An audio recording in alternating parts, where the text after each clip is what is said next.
ติ้งให้รูไก่ขังสวมเทม่วงให้สิงกังเทปวนี้ลูกังเทเตาไหติ้งรูไก่สั่งมาเขาปักดัวหังธนาสามนงให้เตาอะผมไปมาก็กรีดเทียมไม่ตัดไม่กังเขาอาศัยให้อัมเบรล่านั่นเด็กผมไปเส้นก็รุกรันรูไก่ตรงนั้นที่เส้นละปันดับเราข้างในแท้ให้แต่ไก่สั่งมาเขาการกระแสงนายบ้างกังเขาปักดัวไรแล้วเขาหนีจะน่าเตาให้สามนงไง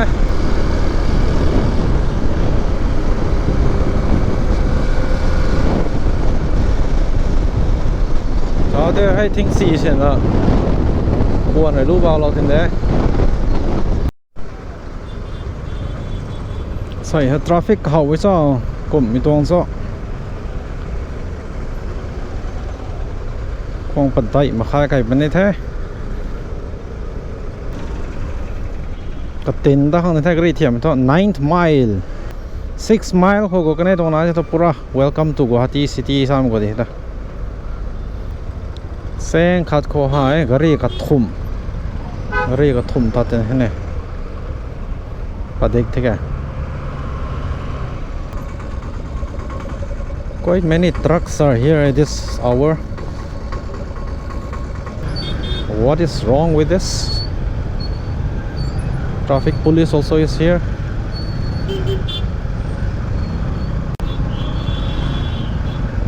One tire also got punctured.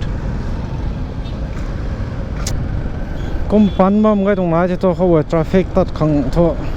กะซีมันก็ไหนไม่บ่มเขาฮะ so that was the reason for the traffic เส้นให้ได้บ่มสินี่สายเขาบ่มสินี่ก็รีคาร์กบูระไม่กังเขาas traffic ตัวไหนเด็กว่าที่เขาฮะ flow แต่ราแทกมันก็รีให้ซ้ำมันได้ไหมเท่า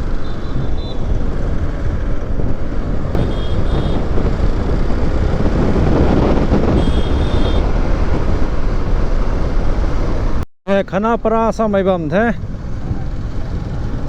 ตัว right side ก็บัสแทกไก่นำ passenger เสกล่ามบัมนี่นายเทก็มันคือแท็กซี่นี่นะไอ้เทตรง right side เขาฮะ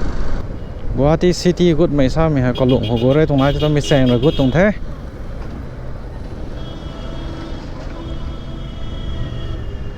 ขณะปรา6 mile ตัวไม่มีแต่ไม่บัมเทไอ้บัมตัว main gate of city สานโอเทนะเขาเรียกกันในตรงนั้นทับซ้ำไหม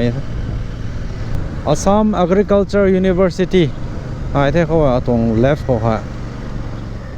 ก็มันละเกียตรง right เลยนะ College of Veterinary Science นี่ไหนบ้างเท่ signal แต่การันปริศตัดมันนี่ปัดไซน์นี่ปัด GS Road Guwahati Shillong Road so I escape the rain กายนะก็จะตั้งใจก็ที่เขาให้กายนะบอมก็อยู่ and never forget to rise up if you fall 2 times rise up 3 times ก็นะไก่ไม่ใช่กูดัดนะตันนะลงบอมไก่เขา